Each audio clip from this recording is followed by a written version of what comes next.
In 1939, Prague was engulfed by darkness. Today, Prague is a magnificent city, one of the most beautiful in the world and probably the most charming in Europe. Every year, Prague stays among the 5 best livable cities in the entire world, and if you visit it, you will know why. But besides being the very beautiful, clean, functional, and very friendly city, Prague is full of historic places. Everywhere you look is filled with crucial moments of history. Some of the most notable figures in history also fell in love with this beautiful city and lived here. Sigmund Freud, Mozart, Beethoven, Franz Kafka, Albert Einstein. In 1939, Nazi Germany occupied Czechoslovakia. 2 years later, one of Germany's most feared men was sent there to unleash an even greater wave of terror against the Czech people. His arrival would trigger one of the boldest resistance operations of World War II, an act so significant that it may have altered the course of war itself. Germany would have lost the war anyway, but stopping this man was paramount, because with his organizational skills and evil ideas, the Holocaust could have claimed far more victims. When Adolf Hitler appointed Reinhard Heydrich as acting Reich Protector of Bohemia and Moravia in September 1941, it was because he believed his predecessor, Konstantin von Neurath, was being too lenient. Neurath was a former diplomat and foreign minister. Hitler considered his approach insufficiently harsh. The Czech resistance had become emboldened, and acts of sabotage against German installations increased after Germany invaded the Soviet Union in June 1941. Hitler demanded a harsher hand, and Heydrich, known as the Butcher of Prague and the Man with the Iron Heart, was the perfect choice. Shortly after his appointment, on September 27, 1941, Heydrich declared martial law. This was not a symbolic measure. It gave the Nazi security apparatus unlimited power to arrest, torture, and execute Czech citizens with virtually no judicial oversight. In his first weeks, Heydrich launched a narrow wave of terror targeting real and perceived leaders of the Czech opposition. The results were brutal and immediate. In total, during his 4-month period of martial law, from September 1941 to January 1942, 486 people were condemned to death for sometimes minor transgressions that would normally not carry the death penalty. Over 2,100 Czechs were sent to concentration camps. One of Heydrich's most symbolic acts was the arrest of Alois Elias, the Prime Minister of the Protectorate government itself. His arrest sent a clear message. No one was safe, not even those collaborating with the Germans. Elias had been under Gestapo surveillance because of his secret contacts with the Czechoslovak government in exile in London. Alois Elias would be executed on June 19, 1942, just days after Heydrich's death, serving as a final act of Nazi vengeance. One of Heydrich's most significant actions was the creation and organization of the Theresienstadt concentration camp, also called Terezin Ghetto, in November 1941. This was a critical part of his role as one of the principal architects of the Holocaust. Theresienstadt was established as a transit ghetto and concentration camp. Officially, it was designated for elderly Jews, Jews with military decorations from World War I, German and Austrian Jews, and Czech Jews.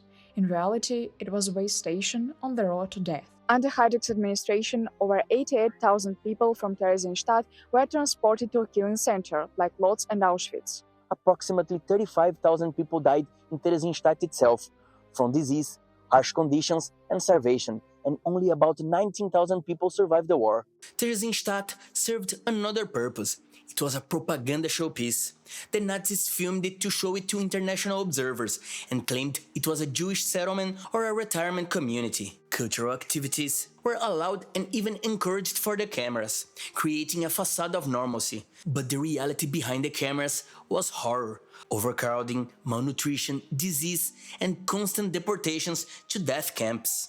While serving as Reich Protector, Heydrich also chaired the infamous Wannsee Conference on January 20, 1942. This conference brought together senior Nazi officials from different government agencies to coordinate the final solution of the Jewish question, the disgraceful plan to murder all Jews in Europe. At this conference, Heydrich formally presented Hitler's authorization for the physical annihilation of European Jewry and designated the SS to coordinate this genocide.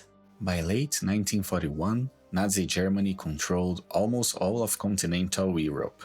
German armies were approaching Moscow, and the Allies feared Soviet collapse was imminent. The Czechoslovak government in exile in London faced a critical problem. There had been virtually no visible Czech resistance since the occupation began in 1938. And so the Czech government in London began to work.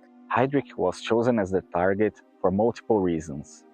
Not only he was the acting Reich protector, but also for his role as one of the principal architects of the Holocaust and one of Nazi Germany's most powerful and feared officials. Getting rid of Heydrich would be a symbolic blow against German leadership. The operation was initiated by František Moravec, head of Czechoslovak intelligence services, with the personal knowledge and approval of President-in-exile Edvard Beneš. The mission was given the codename Anthropoid, Greek for having the form of a human. And 2 ordinary soldiers were chosen for this extraordinary mission. Well, sort of. Józef Gabčík was a Slovak warrant officer, a professional soldier in the Czechoslovak army in exile, based in Britain. Jan Kubiš was a Czech staff sergeant. They were not superhuman assassins or special forces elite whatsoever.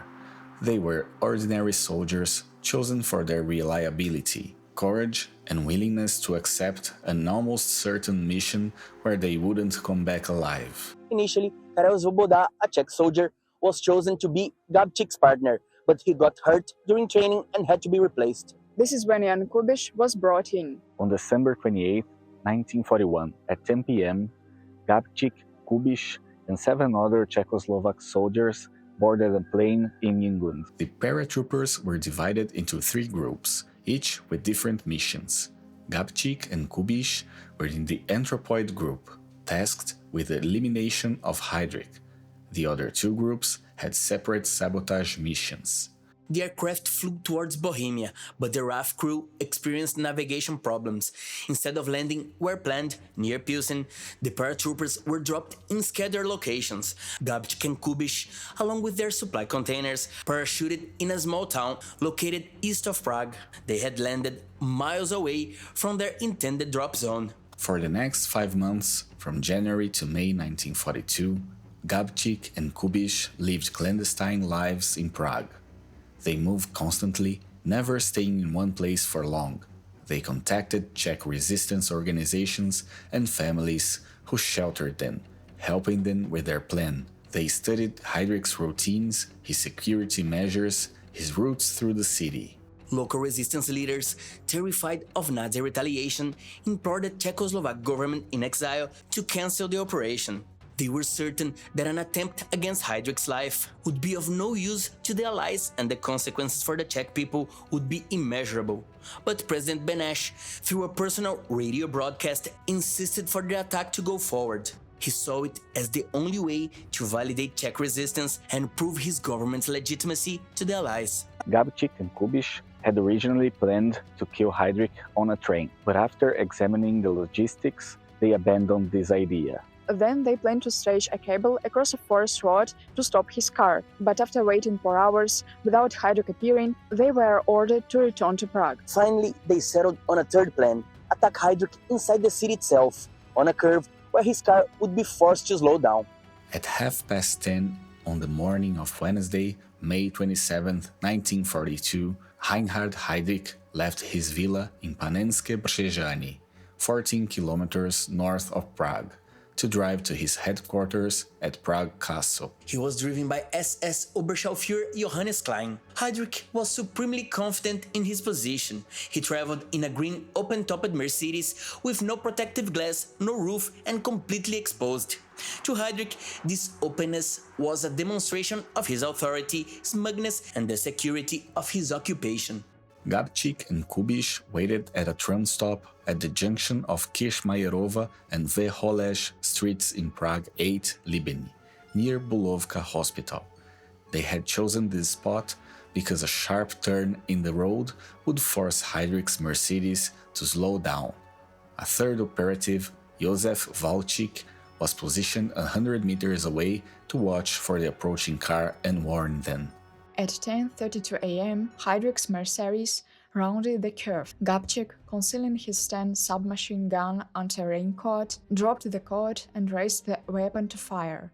But it jammed. Heydrich, hearing the click of the jammed weapon, immediately drew his Luger pistol and yelled to Klein to stop the car instead of accelerating. The Mercedes stopped sharply in front of Gabčík.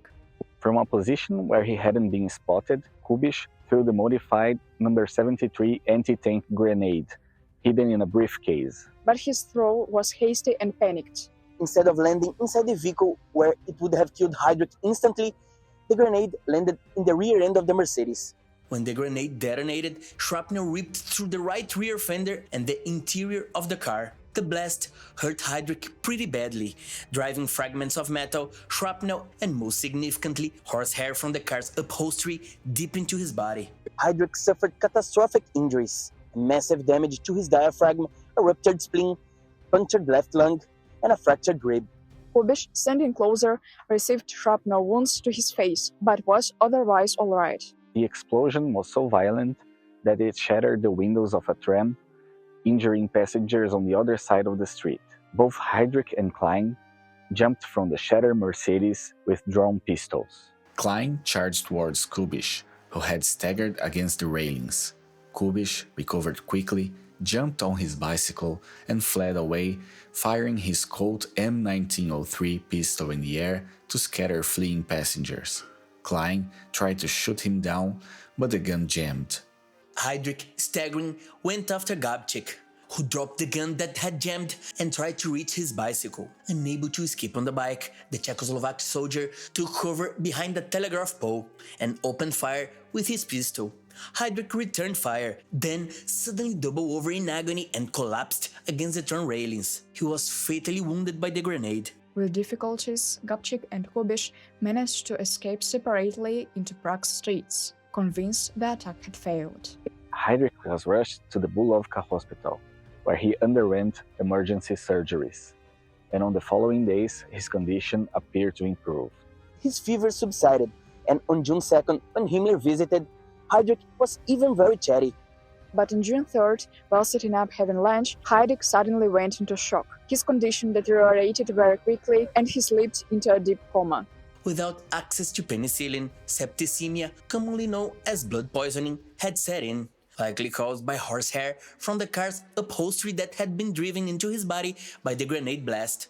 This foreign material in his wounds has festered and infected his bloodstream. At approximately 4:30 a.m. on Thursday, 4th of June 1942, Reinhard Heydrich, the Butcher of Prague, died 8 days after the attack. Heydrich's coffin was paraded through Prague on his way to Berlin. Despite his past record, many Czechs turned out in massive numbers to pay their solemn respects. After the attack, Gabčík and Kubiš became the most hunted men in Czechoslovakia. They knew escape was nearly impossible. They contacted the Czech resistance, who provided them with a safe house.